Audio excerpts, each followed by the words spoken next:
bisa berkumpul di tempat yang berbahagia ini. Baik, kita lanjutkan. Hari ini kita akan melakukan kegiatan diseminasi pemahaman dan penerapan budaya positif yang akan dijelaskan oleh Bu Eliana.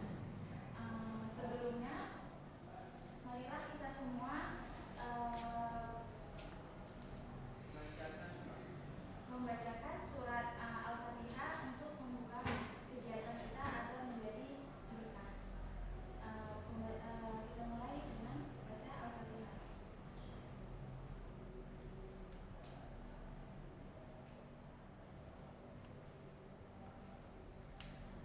Oke, baik. Sebelumnya, marilah kita semua dengarkan dulu pembukaan kita oleh Ibu Kepala Sekolah kita, Bu Amaliawati SPT. Untuk Ibu kami silakan.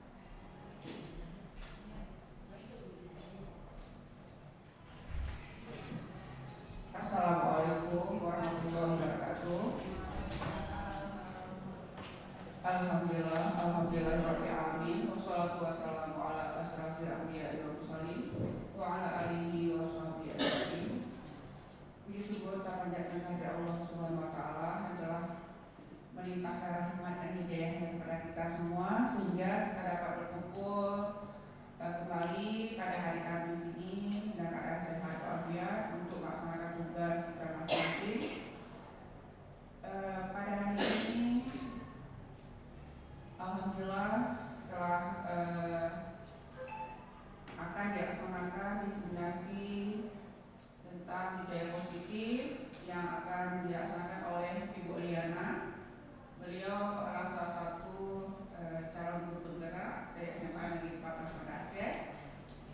Alhamdulillah untuk ini kita akan mendapat pembelajaran mengenai bagaimana kita membuat budaya positif di SMA Negeri 14 Banda Aceh. Semoga setelah kita mengikuti acara ini, diseminasi ini, kita bisa menerapkan dalam kehidupan sehari-hari kita sebagai guru. Bagaimana kita membiasakan budaya positif ini di lingkungan SMA Negeri 14 Banda Aceh. Demikian, terima kasih banyak kepada Ibu Eliana yang telah bersedia untuk memaparkan materinya kepada guru-guru yang ada di SMA Negeri 14 Banda Aceh. Demikian, semoga bermanfaat apa yang kita lakukan pada hari ini. Wabillahi taufiq wal hidayah. Assalamualaikum warahmatullahi wabarakatuh.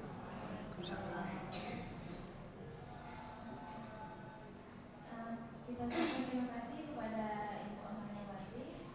Langsung saja kita lanjutkan kegiatan kita, pemaparan materi diseminasi pemahaman dan penerapan budaya positif oleh Bu Eliana SPT. Pada Bu Eliana kami Bismillahirrahmanirrahim. Assalamualaikum warahmatullahi wabarakatuh. Alhamdulillahirabbil alamin. Wassalatu wassalamu ala asrofil anbiya'i wal mursalin wa ala alihi washabbihi ajmain. Puji syukur kita panjatkan kehadirat Allah Subhanahu wa taala yang telah memberi kita kesehatan sehingga kita bisa berkumpul di ruangan yang sederhana ini untuk mengikuti destinasi pemahaman penerapan budaya positif di sekolah kita ini.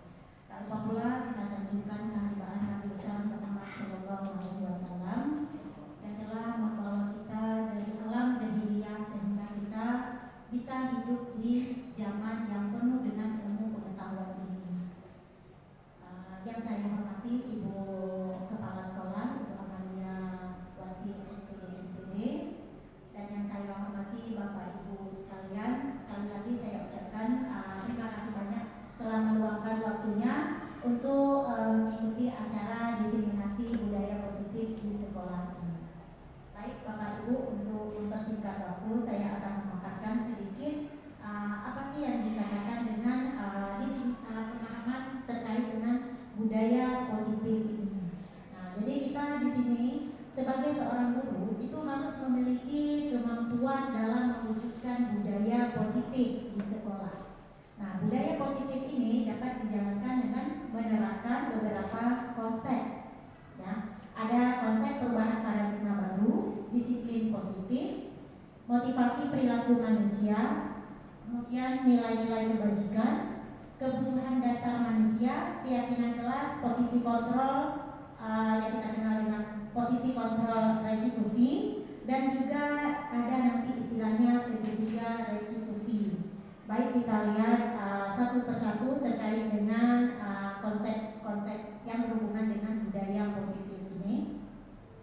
Nah, jadi konsep dari inti budaya positif ini bisa juga kalau kita lakukan begini ya, ada 8 konsep seperti yang sudah disebutkan tadi, yaitu perubahan paradigma belajar, disiplin positif, nilai-nilai kebajikan, kebutuhan dasar manusia, motivasi perilaku manusia, posisi kontrol. Nah, di sini posisi kontrol karena kita sebagai peranannya adalah sebagai guru. Kemudian keyakinan kelas dan segitiga restitusi. Nah, kita lihat pembelajaran paradigma baru. Bagaimana kita ketahui, pembelajaran paradigma baru ini adalah dirancang berdasarkan pembelajaran berdiferensiasi. Itu artinya pembelajaran yang disesuaikan dengan kebutuhan anak, dan ini sesuai dengan filosofi yang telah disampaikan oleh Bapak Pendidikan kita, yaitu Bapak Ki Hajar Dewantara. Nah, di mana di sini pembelajaran berdiferensiasi ini juga termasuk dalam salah satu pilar dalam profil pelajar Pancasila nantinya. Di mana kita sendiri juga sudah tidak asing ya dengan profil pelajar Pancasila, ada beriman, bertakwa kepada Tuhan Yang Maha Esa, ya, di mana di situ kita bisa mengajak siswa kita untuk lebih dekat kepada agama, ya, misalnya kalau sekarang kita membuat modul ajar yang mengintegrasikan ayat Al-Quran. Jadi siswa itu bukan hanya belajar baca teori, tetapi dia juga ada penerapan ilmu agamanya. Nah, yang kedua, berkebinekaan global. Berkebinekaan global ini kita lihat siswa kita ini bukan hanya orang Aceh saja. Kadang ada beberapa suku, ada beberapa bahasa. Nah, jadi kebinekaan keragaman itu kita jadikan suatu bentuk persatuan. Nah, kemudian ada bergotong royong. Bergotong royong kita sering melihat atau menerapkan ini dalam pembelajaran kita. Misalnya dalam pembelajaran berkelompok. Ya, di situ kita melatih anak-anak bagaimana dia bisa bekerja sama dengan orang lain. Karena kan tadi sifat anak itu dia punya karakteristik yang berbeda, punya potensi masing-masing. Ada anak yang kadang dia bisa hanya untuk diri sendiri, dia tidak mau berbagi. Tapi dengan kita dalam pembelajaran kita menerapkan sistem berkelompok, di situ dia sudah ada penerapan profil Pancasila, yaitu bergotong royong. Jadi bergotong royong ini bukan hanya istilahnya bersih-bersih secara sama-sama ya, tapi dalam pembelajaran itu bisa kita katakan dengan kolaborasi atau sering diterapkan dalam strategi pembelajaran, yaitu cooperative learning. Nah, kemudian kita menuntut anak juga untuk kreatif. Nah, jadi di sini bagaimana kita bisa menuntut anak untuk kreatif kalau kita sendiri tidak mencoba untuk mengembangkan potensi kita. Jadi kita misalnya kita di sini dalam pembelajaran kita bukan menuntut anak, tetapi menuntun anak. Ya, jadi kita membuat anak itu bisa lebih kreatif. Kemudian bernalar kritis. Bernalar kritis di sini adalah kita bisa membawa si anak itu untuk berpikir lebih luas. Belajar bukan hanya untuk menghafal. Ya, jadi kalau kita dulu mungkin waktu kuliah dulu kita mendengar atau sering kita pakai istilah SKS, ketika ujian sistem kebut semalam. Akhirnya siap ujian, siap jawab ujian lupa. Tapi kita di sini dengan profil Pancasila ini kita berharap siswa itu dia bernalar dan itu akan teringat sepanjang masa. Nah, satu lagi adalah mandiri. Mandiri itu dia akhirnya nanti dia akan menjadi pribadi yang kuat, di mana dia tidak bergantung pada orang lain. Dia bisa untuk menjadi pribadi yang kalau kita sampaikan yang penuh dengan tanggung jawab. Oke, nah kita lihat yang kedua, penerapan yang kedua yaitu disiplin positif.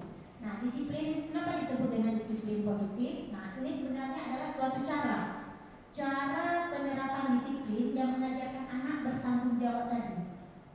Ya, kita guru mengajarkan untuk bertanggung jawab dan menumbuhkan kesadaran diri berdasarkan nilai-nilai kebajikan. Saya yakin Bapak Ibu sudah banyak pengalaman di dalam kelas bagaimana kita mencoba mengarahkan anak itu penuh tanggung jawab. Minimal mungkin yang paling simpelnya kita ketika memilih ketua kelas di dalam kelas, kita membimbing ketua kelas itu untuk memberikan arahan kepada teman-temannya.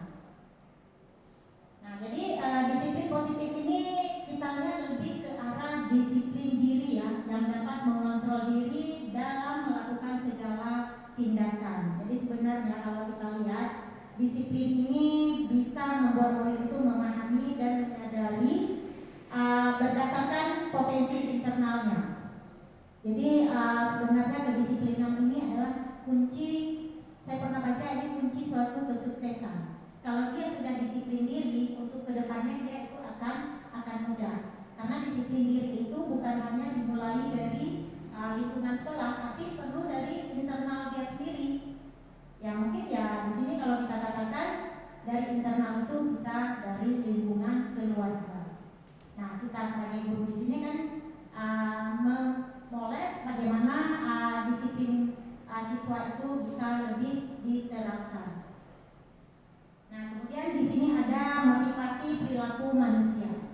Apa tujuan dari motivasi perilaku manusia? Namanya saja motivasi, berarti kita memberikan dorongan. Yang tujuannya itu adalah untuk menghindari ketidaknyamanan atau hukuman.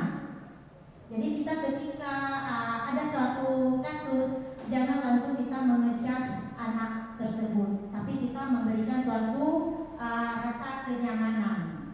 Yang kedua, untuk mendapatkan imbalan atau penghargaan dari orang lain. Jadi macam-macam ya motivasi. Ada yang ketiga, untuk menjadi orang yang mereka inginkan dan menghargai diri sendiri dengan nilai-nilai yang mereka percaya. Nah, ini adalah beberapa alasan orang melakukan motivasi perilaku manusia. Nah, motivasi ini karena berdasarkan prinsip tadi, itu bisa kita kategorikan ada 3. Ada yang namanya hukuman, ada yang namanya konsekuensi, ada yang namanya restitusi. Nah, kalau hukuman itu kalau kita lihat karakteristiknya itu tidak terencana atau tiba-tiba. Murid tidak tahu apa yang akan terjadi atau dilibatkan. Kemudian bersifat satu arah, terus berupa hukuman fisik. Misalnya saya ketika pembelajaran tiba-tiba ada anak main HP. Sebagai guru pastinya saya akan menegur siswa itu dan kemudian kadang saya akan langsung memberikan sebuah hukuman.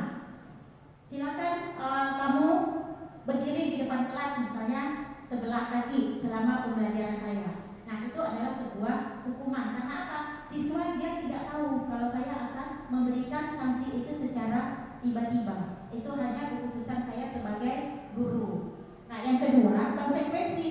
Nah, konsekuensi ini adalah terencana atau disepakati sesuai peraturan.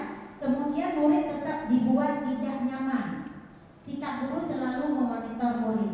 Nah, konsekuensi ini juga kadang bisa kita katakan misalnya dalam pembelajaran kita sebelum belajar kita buat suatu aturan. Ini kalau ibu ngajar, kalau misalnya melakukan ini ya konsekuensinya. Atau misalnya bayar denda ya nanti. Nah, itu jadi anak itu tetap merasa tidak nyaman. Dia akan melakukan sesuatu tetapi dengan rasa keterpaksaan. Nah, ada yang namanya restitusi. Nah, proses menciptakan kondisi bagi murid untuk memperbaiki kesalahan. Nah, jadi di sini ada yang namanya proses kolaboratif yang mengajarkan murid untuk mencari solusi sendiri. Nah, ini di antara ketiga ini kira-kira yang mana Bapak Ibu yang layak kita terapkan? Restitusi ya. Karena apa? Karena di sini prosesnya menciptakan kondisi yang nyaman bagi murid untuk memperbaiki suatu kesalahan. Jadi murid ketika dia ada melakukan suatu kesalahan, kita menasehatinya, kemudian kita tanya apa solusinya dari murid itu sendiri. Jadi kalau kita tanya apa solusinya dari murid itu yang menyatakan sendiri dia akan melakukan atau menjalankan sesuai dengan apa yang sudah dia lakukan. Nah, kemudian nilai-nilai kebajikan yang kita lihat di sini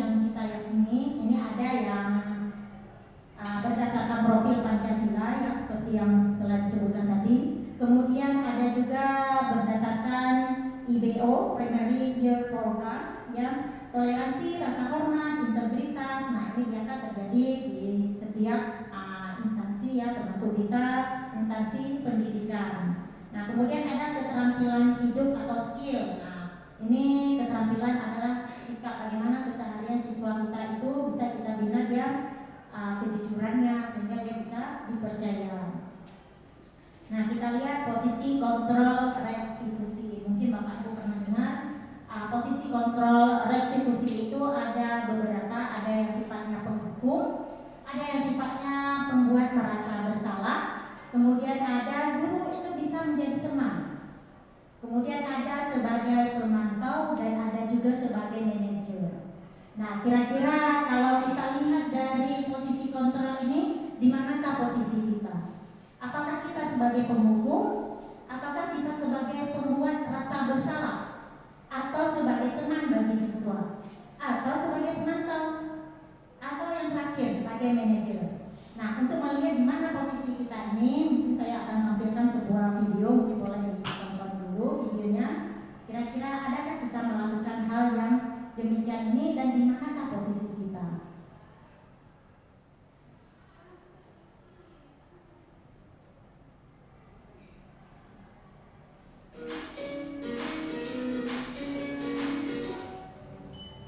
Salam bahagia Ibu dan Bapak Guru hebat. Dalam penerapan disiplin positif restitusi, salah satu program yang dikembangkan adalah 5 posisi kontrol. 5 posisi kontrol dalam restitusi adalah proses perjalanan seorang pendidik agar dapat mengenali dirinya. Pada video kali ini, kita akan membahas tentang 5 posisi kontrol yang dikembangkan oleh Diane Dawson dan contoh penerapannya.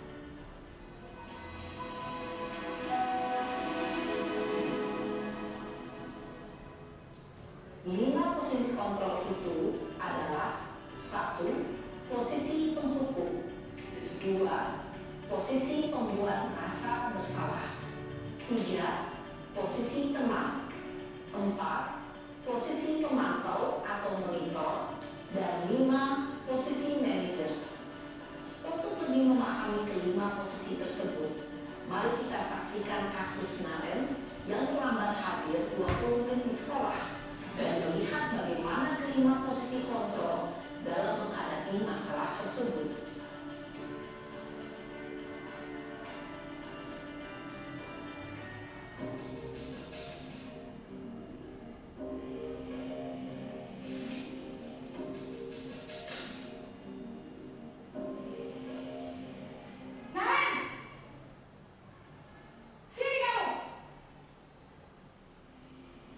Selamat pagi, Bu.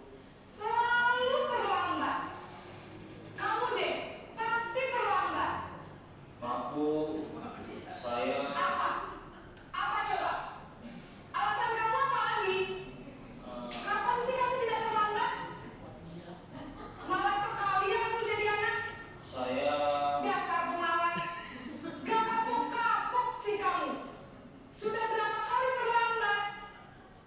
Sana, kamu keliling lapangan basket 2 kali. kenapa saya harus keliling lapangan basket, Bu? Kenapa? Kamu melawan ibu? Berani-beraninya jawab. Sudah terlambat, masih berani jawab pula. Sekarang, keliling lapangan basket 5 kali sekalian. Biar kapok. Cepat. Pergi sana ke lapangan basket.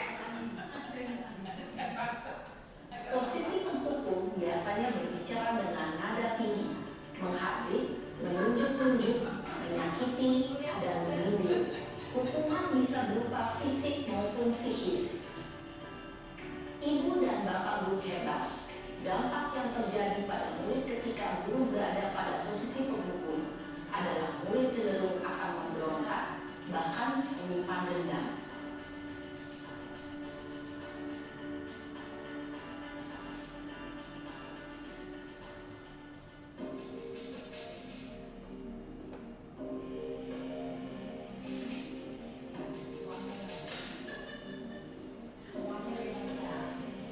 Naren!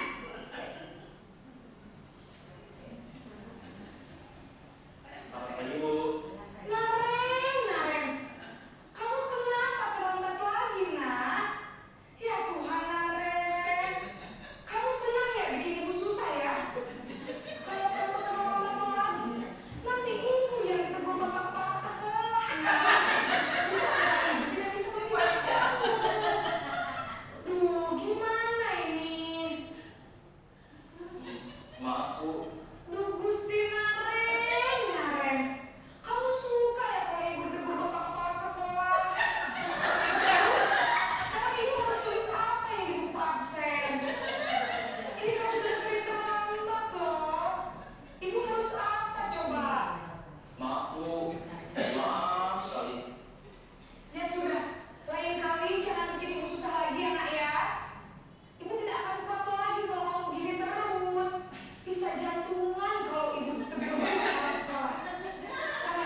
pembuat rasa bersalah berbicara dengan nada tenang, cenderung lembut, namun kata-kata yang diutarakan membuat murid merasa menjadi orang yang gagal, memandang buruk dirinya sendiri, merasa tidak berharga, dan tidak sanggup membahagiakan orang lain.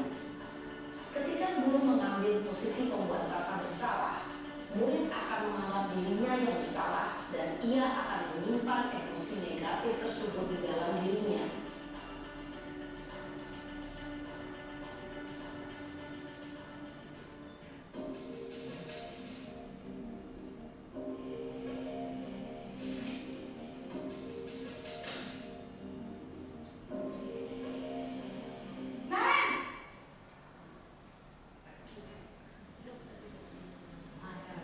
Selamat pagi, Bu. Wah, sudah jam berapa ini, Nak? Terlambat lagi ya, sayang. Iya, Bu. Habis ibu saya lupa bawa ke saya, Bu. Kamu malah menyalahkan ibu kamu. Kamu bukannya anak yang larinya paling kencang. Kok terlambat sih? Iya, Bu. Saya memang terlambat bangun tadi. Jadi biarpun saya lari kencang, tetap gak kekejar, Bu. Ya sudah sana. Nanti lain kali larinya lebih kencang lagi ya. Biar gak terlambat lagi. Bikin seneng ibu. Demi ibu. Bisa kan? Bisa lah, Bu. Ya sudah sana masuk kelas. Ibu beresin urusan absen kamu. Kamu ini ada-ada saja. Dalam posisi teman, guru berbicara dengan nada suara ramah, akrab, cenderung bersenda gurau untuk menjaga suasana tetap santai. Murid akan merasa senang, aman, dan akrab dengan guru. Identitas yang tercipta adalah identitas sukses atau berhasil. Namun, jangan diingat, karena ini masih dorongan eksternal, maka ada faktor ketergantungan dari murid kepada orang tertentu. Di sini guru absennya, sehingga di lain waktu murid bisa berperilaku baik, namun hanya kepada orang-orang tertentu saja.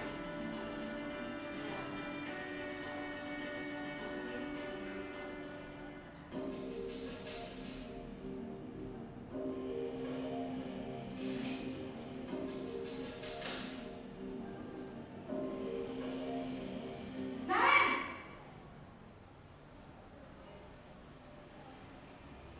Selamat pagi, Bu. Naren, apa peraturan sekolah kita tentang jam berapa kita harus masuk sekolah, Nak? Kita harus di sekolah jam 7, Bu. Iya betul, sekarang sudah jam 7.20. Naren sudah tahu konsekuensinya jika terlambat hadir.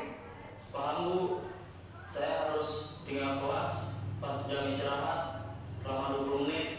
Iya benar, konsekuensinya demikian.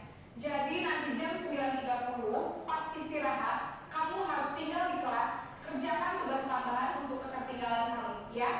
Baik, Bu. Posisi pemantau mengandalkan penghitungan atau data untuk mengontrol murid. Guru mengarahkan murid berdasarkan peraturan dan konsekuensi. Seorang pemantau menunjukkan bahasa tubuh dan ekspresi wajah yang datar dan cenderung formal.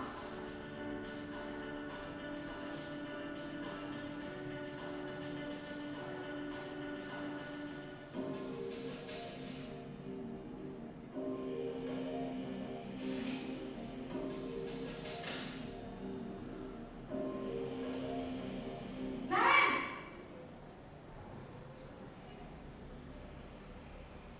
Selamat pagi, Bu. Selamat pagi, Naren. Maaf, Bu. Saya terlambat. Iya, sekolah masuknya jam 7, sekarang sudah jam 7.20. Jadi sekarang bagaimana ini, Naren? Maaf, Bu. Saya lupa setel alarm saya semalam. Baiklah, menurut kamu, keyakinan sekolah yang mana yang perlu kamu tingkatkan? Menghargai diri sendiri dan orang lain mungkin, ya, Bu. Setuju. Jadi, apakah Naren meyakini prinsip saling menghormati tersebut? Iya, Bu. Saya meyakininya. Apakah Naren bersedia memperbaiki masalah keterlambatan ini? Bersedia, Bu. Bagaimana kamu akan perbaiki masalah keterlambatan ini?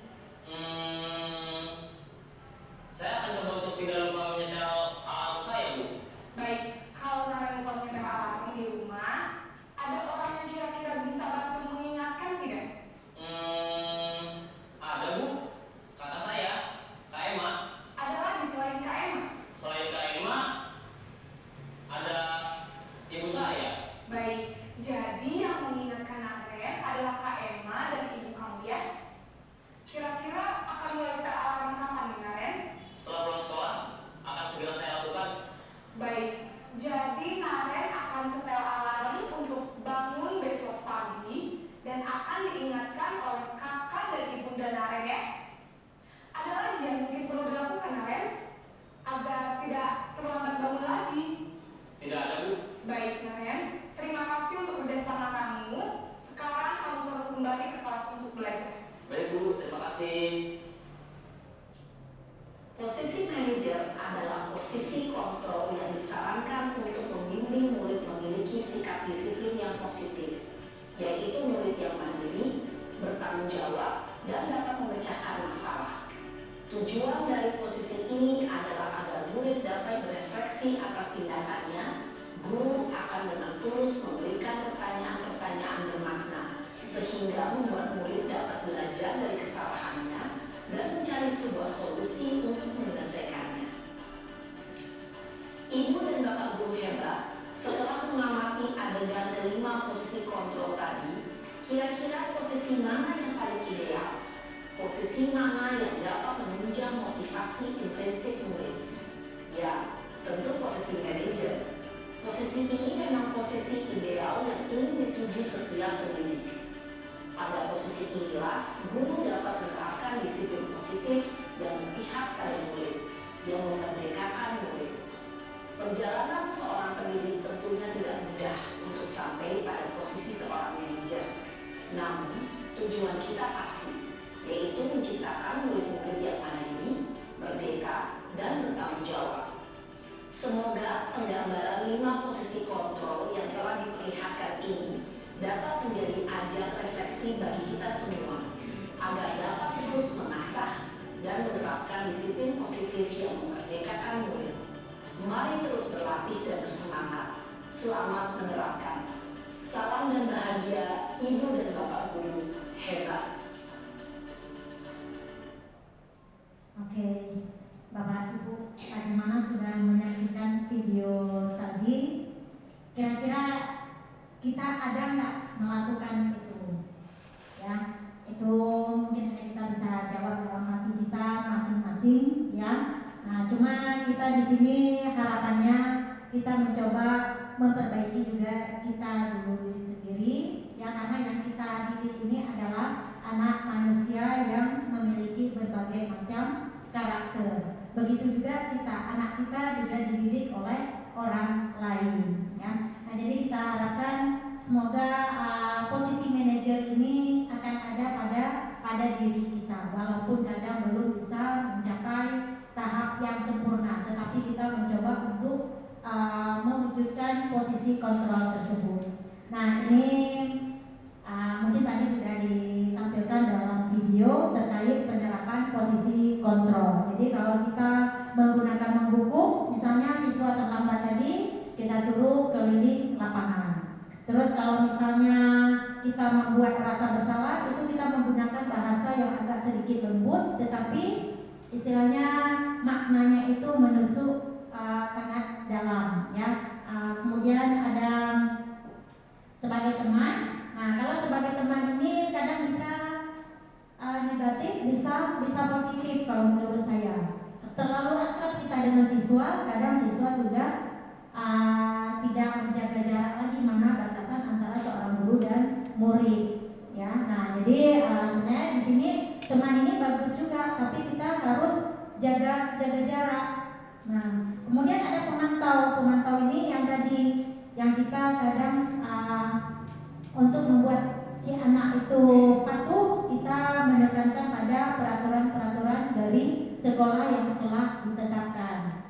Nah, kemudian kalau manajer, nah inilah yang diharapkan pada diri kita, yang tadi seperti ditampilkan, kita meminta solusi dari si anak itu sendiri dulu, bukan dari kita. Kalau dari kita, dia akan melakukan dengan terpaksa, dia nggak ingat. Tapi kalau dia sendiri yang menyampaikan, begitu dia mengulangi kesalahan, itu kita bisa lihat mata dia merasa bersalah, dia merasa sudah tidak sinkron apa yang sudah dia ucapkan.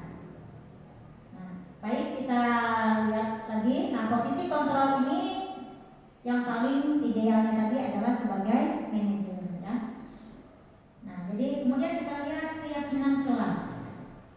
Keyakinan kelas ini kira-kira apakah harus wali kelas saja yang membuat atau kita semua guru yang masuk di kelas tersebut? Karena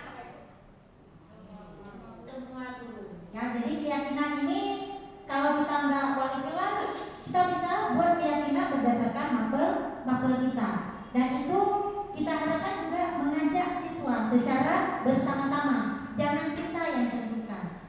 Nah, apa beda keyakinan dengan peraturan kelas? Ada yang tahu? Apa beda keyakinan kelas dengan peraturan kelas?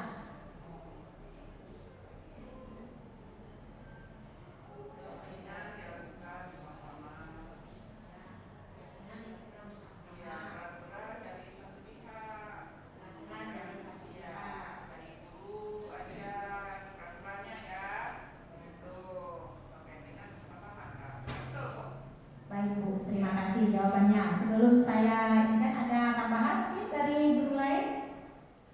Apa beda keyakinan dengan peraturan? Mungkin boleh dibayangkan peraturan sekolah kita apa?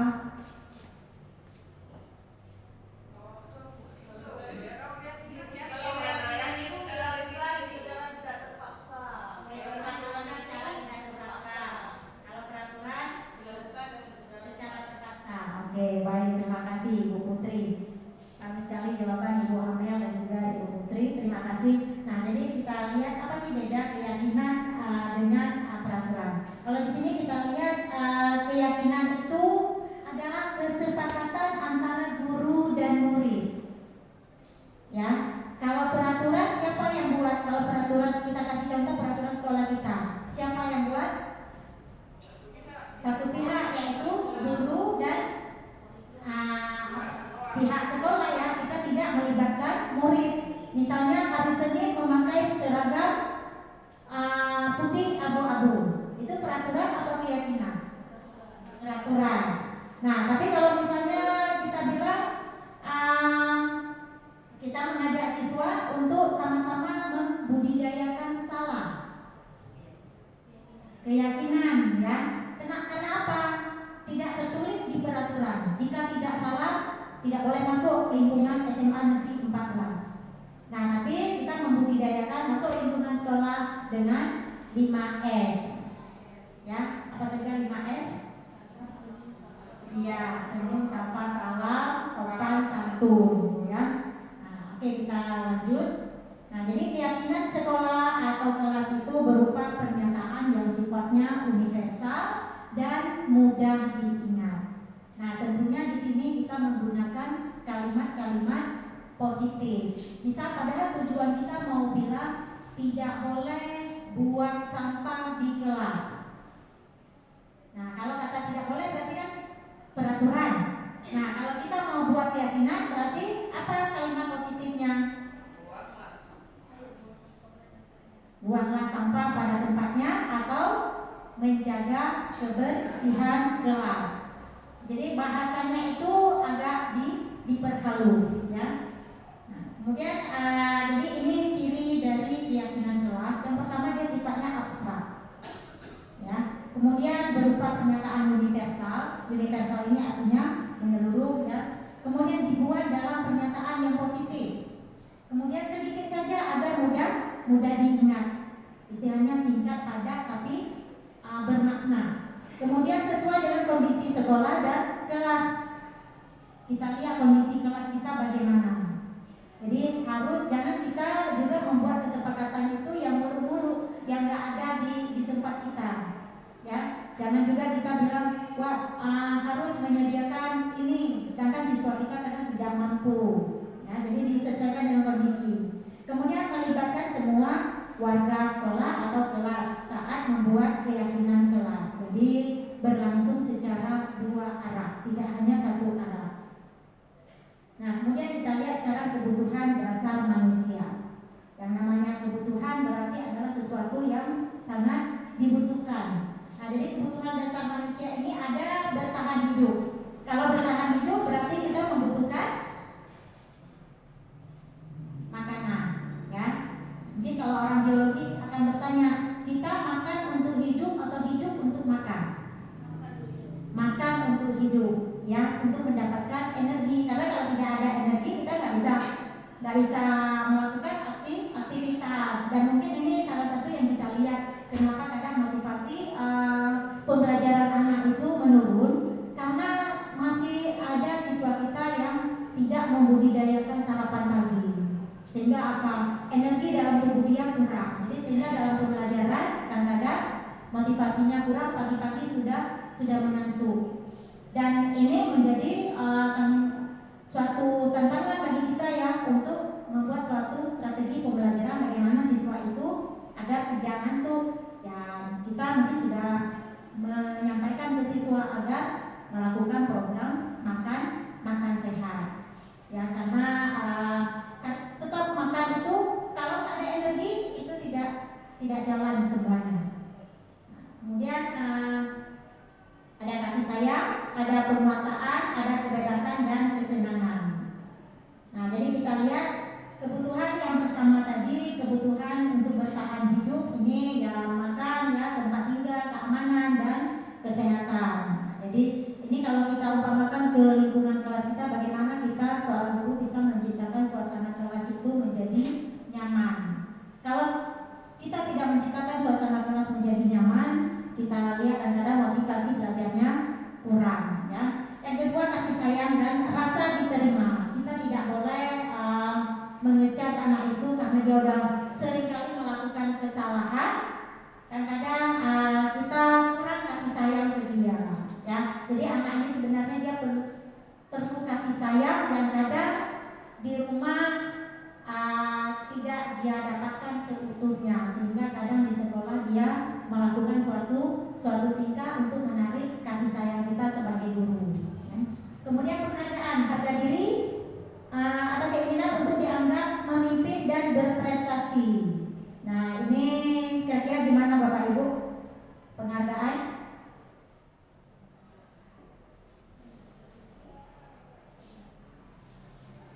Ada yang bisa memberikan penjelasannya penghargaan ini bagaimana?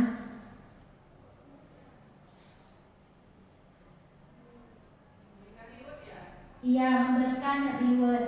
Ya, jadi ketika kita menjelaskan, kita bertanya kepada siswa menjawab salah atau benar, itu jangan langsung kita wah salah jawaban kamu. Tetapi walaupun dia salah, kita kasih dia applause. Ataupun kita sanjung dia sedikit, dia kenapa ini alamiah, karena kita perlu penghargaan.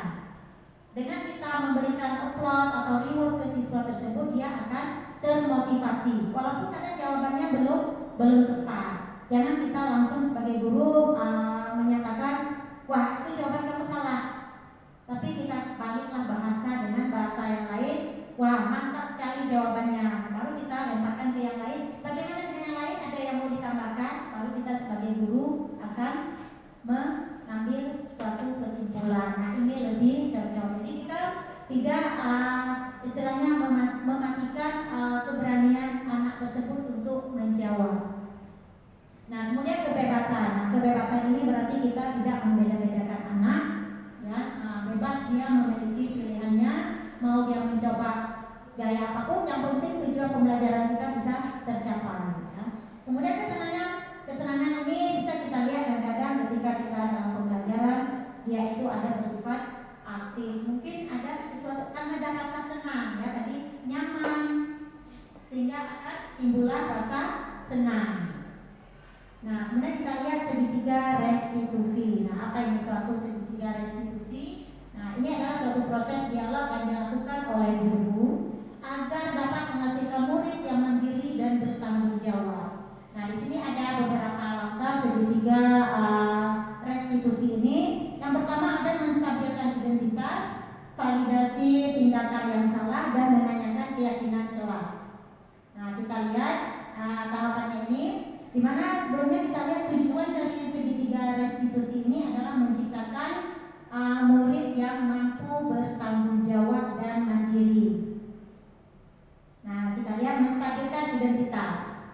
Jadi misalnya berdasarkan prinsip membuat kesalahan, ini adalah bagian dari proses pembelajaran. Kita misalnya berbuat ketika anak itu berbuat salah, kita memanggil si anak, kita bisa menggunakan bahasa kenapa kamu melakukan salah. Nah, kemudian dia menjawab, kita bilang berbuat salah itu wajar, tidak ada manusia yang tidak pernah salah. Jadi bagaimana selanjutnya biar kamu tidak mengulang kesalahan, sehingga dia bisa bisa memberikan masukan dari si murid itu tadi. Nah, kemudian atau kita boleh juga menggunakan bahasa ibu atau bapak ingin mencari solusi dari masalah kamu ini. Nah, jadi boleh terbuka dengan ibu terkait apa sih permasalahan yang terjadi sehingga misalnya dia ada melakukan suatu tindakan yang melanggar.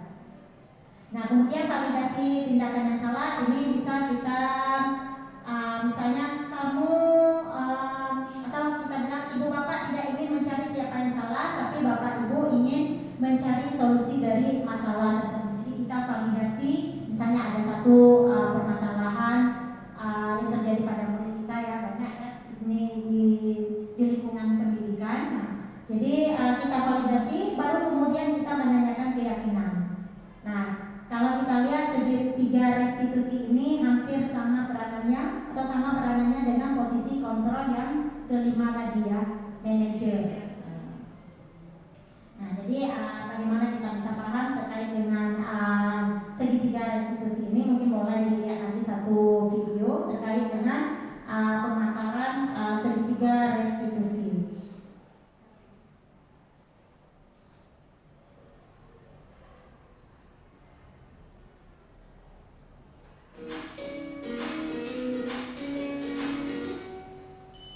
Salam dan bahagia Ibu dan Bapak Guru hebat. Pada video kali ini kita akan membahas tentang salah satu program disiplin positif yang diterapkan di lingkungan sekolah yang dikenal dengan nama restitusi.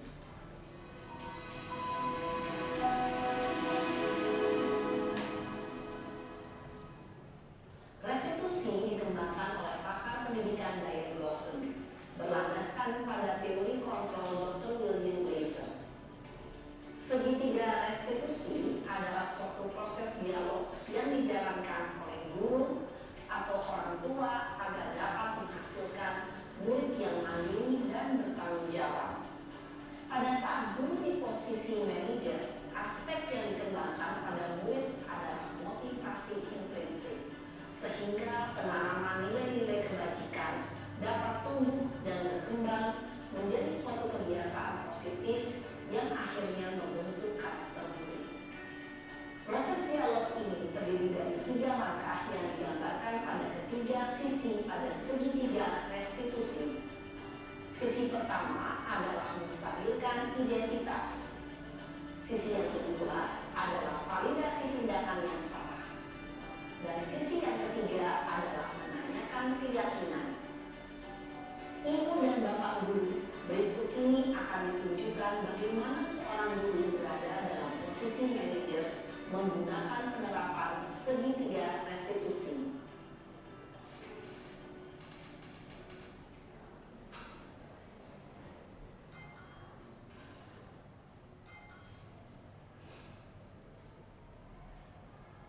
Siang sana. Siang Pak. Sudah lama nggak ketemu sana? Kenapa hari ini ada di sini? Kesel Pak, kesel banget. Masa aku dikatain tukang fitnah Pak? Ya aku marah Pak. Aku udah dikatain TK di depan kelas. Kesel banget. Oh begitu. Ya pasti kamu marah dan kesal. Bapak juga akan marah apabila ada yang menuduh Bapak seperti itu. Kemudian pada saat itu kamu mau melakukan apa? Ya saya langsung ngatain Eka lah Pak. Kesel banget. Saya bentak-bentak dia depan teman-teman lain. Oh begitu. Pasti kamu melakukan seperti itu karena suatu alasan tertentu kan? Iyalah, masa saya diam saja Pak? Ya saya bela diri lah. Masa saya jadi tukang fitnah? Ya wajar lah. Mempertahankan harga diri itu sesuatu yang penting buat kamu. Untung kamu tidak bertindak lebih gegabah lagi. Hanya membentak-bentak. Iya Pak. Untung saya masih bersabar dan hanya membentak saja. Sudah gemes padahal saya pasti bela diri lah. Ya pasti ya. Tapi kamu memilih untuk tetap bertahan dan bersabar. Kamu memilih untuk tidak berbuat lebih parah lagi kan? Iya. Nah, sekarang coba kita lihat lagi tindakan kamu yang bentak-bentak Eka di kelas. Tindakan kamu itu kira-kira sesuai dengan keyakinan kelas atau prinsip kamu tidak? Enggak lah Pak. Capek Pak jadi pemarah. Jadi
Bapak guru hebat, baru saja kita menyaksikan contoh bagaimana seorang guru berada dalam posisi manajer menggunakan penerapan segitiga restitusi. Mari kita bahas satu persatu. Pada sisi pertama, menstabilkan identitas berdasarkan pada prinsip bahwa membuat kesalahan adalah bagian dari proses pembelajaran. Sisi pertama dari segitiga ini berperan menggeser identitas murid dari identitas gagal ke identitas sukses. Murid yang sedang bertingkah laku yang tidak pantas atau menarik diri saat itu sedang mengalami identitas gagal. Bila kita mengkritiknya, maka posisinya tidak akan berubah. Kita bisa mengajukan pernyataan-pernyataan ini. 1. Membuat kesalahan sesuatu yang wajar. 2. Manusia tidak ada yang sempurna. 3. Kita bisa memperbaiki masalah ini. 4. Saya tidak menanyakan kesalahannya. Saya lebih fokus bagaimana memperbaiki masalah ini. 5. Apakah saat ini kamu pernah menjadi orang yang baik untuk dirimu sendiri? Pada sisi kedua, validasi tindakan yang salah berlandaskan pada prinsip bahwa setiap perilaku berupaya memenuhi suatu kebutuhan tertentu. Guru yang telah memahami teori kontrol akan bergeser dari pemikiran stimulus respon menjadi proaktif dan mencoba untuk mengenali tujuan dari perilaku murid, mengenali dan mengakui kebutuhan murid ini dapat memperbaiki hubungan dengan murid tersebut. Pernyataan atau pertanyaan bisa disampaikan dengan nada suara tidak menghakimi atau memojokkan, sehingga dapat mengembalikan murid pada posisi positif. 1. Kamu bisa saja bertindak lebih gegabah lagi dari ini. 2. Kamu bukan melakukannya tanpa suatu alasan tertentu. 3. Kamu melakukannya karena mempertahankan sesuatu yang penting bagimu. 4. Mungkin kamu bisa mempelajari suatu perilaku baru yang lebih efektif. Bersediakah kamu mempelajarinya? Selanjutnya, kita akan simak sisi terakhir, yaitu menanyakan keyakinan. Teori kontrol menyatakan bahwa pada dasarnya kita termotivasi secara intrinsik. Pada saat perilaku yang salah telah divalidasi dan identitas sukses telah stabil, maka murid telah siap menaikkan keyakinan-keyakinannya dengan tindakannya yang salah, dan pemikirannya telah bergeser ingin menjadi orang yang dituju. Pertanyaan-pertanyaan ini dapat menaikkan keyakinan-keyakinan yang diambil murid. 1. Sebagai keluarga atau kelas, apa yang kita yakini? 2. Nilai-nilai apa yang telah kita sepakati? 3. Seperti apa gambaran sebuah kelas yang ideal bagi kami? 4. Kamu ingin menjadi orang seperti apa?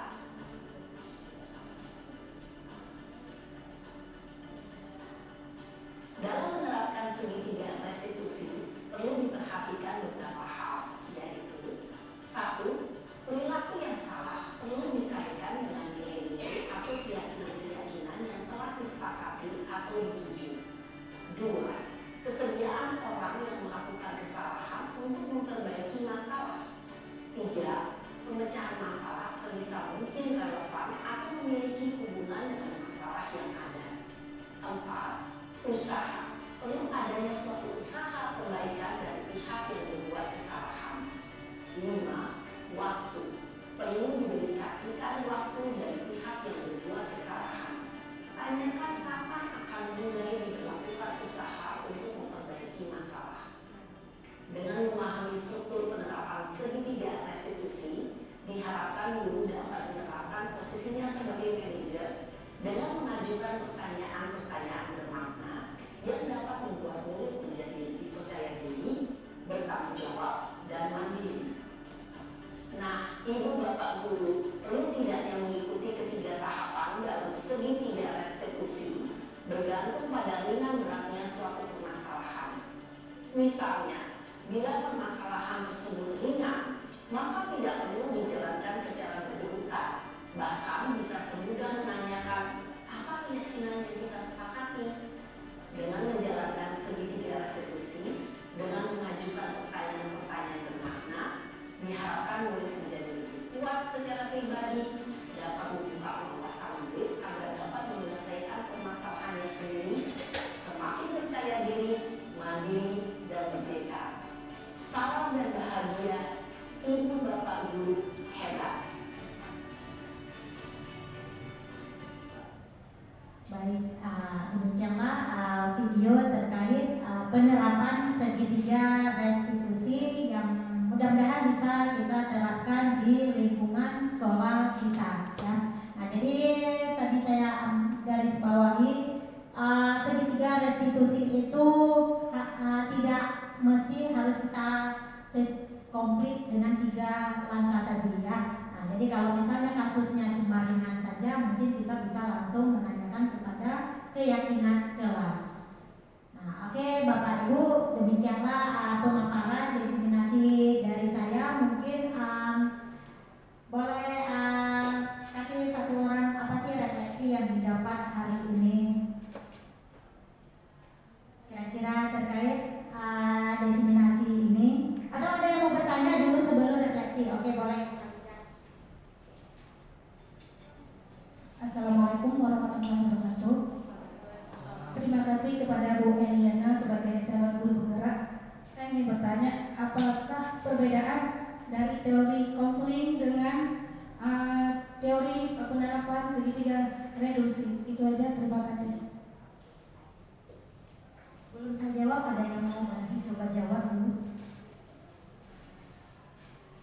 Apa sih konseling dengan segitiga teori konseling dengan segitiga restitusi? Mungkin boleh saya balik dulu bertanya ke Ibu Khalida. Teori konseling itu yang bagaimana sih? Teori konseling itu adalah teori memberikan bantuan kepada siswa untuk memecahkan masalah. Teori memberikan apa tadi? Teori memberikan bantuan kepada siswa untuk menyelesaikan masalahnya. Nah, jadi kalau kita lihat dengan penerapan segitiga restitusi, sama enggak?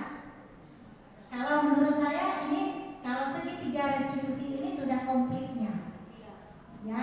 Kalau untuk teori konseling ini, kalau boleh saya bilang, mungkin saya salah ya, tapi mudah-mudahan benar. Teori konseling itu kadang hanya orang-orang tertentu yang mendapatkan, ya. Apakah itu lebih ke spesialis guru BK? Walaupun kita kadang secara menyeluruhnya universal, guru ini pernah mengikuti yang namanya mata kuliah konseling sebelum kita jadi guru, biar kita istilahnya anak itu tidak kita bilang dalam memberikan nasihat ke anak itu kita ada menggunakan sistem pendekatan gitu ya. Jadi kalau segitiga restitusi ini dia sifatnya tadi universal, tanpa pandang dia khusus guru konseling atau khusus untuk matkul tertentu. Jadi kalau boleh saya jawab, penerapan segitiga restitusi ini sudah mengcover teori konseling tersebut. Nah, demikian Ibu, mungkin bisa diterima. Oke, terima kasih. Ada yang lain mungkin mau menambahkan?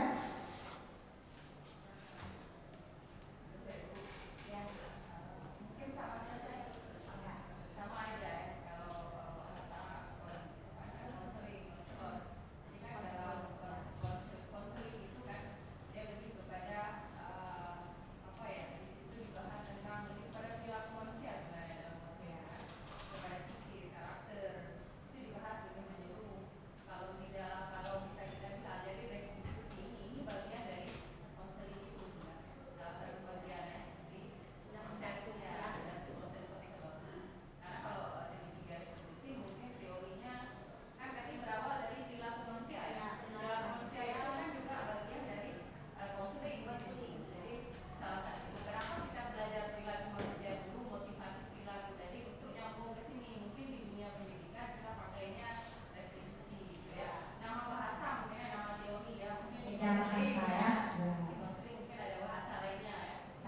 tujuannya sama ya, yaitu memberikan konsul kepada anak. Oke baik, sebelum saya tutup mungkin ada yang mau mengambil kesimpulan apa yang didapatkan hari ini. Ibu CP, kesimpulan apa yang kira-kira didapatkan hari ini, refleksinya?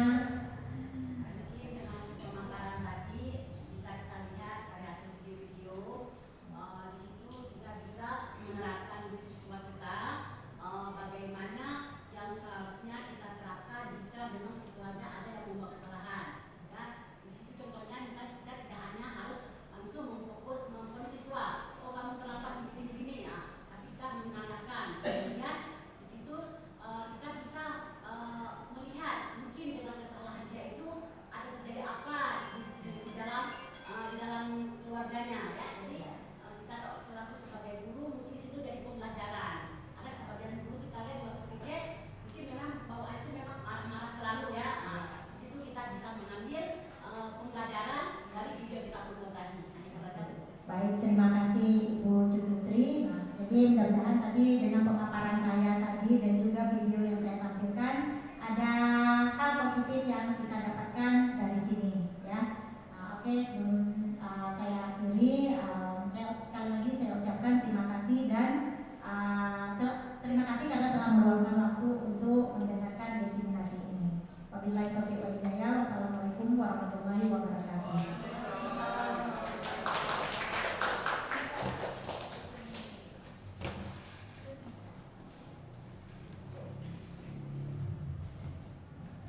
Baik, kita ucapkan terima kasih kepada Ibu Mariana yang sudah meluangkan waktu memberikan pemaparan materi yang sangat bermanfaat untuk kita semua.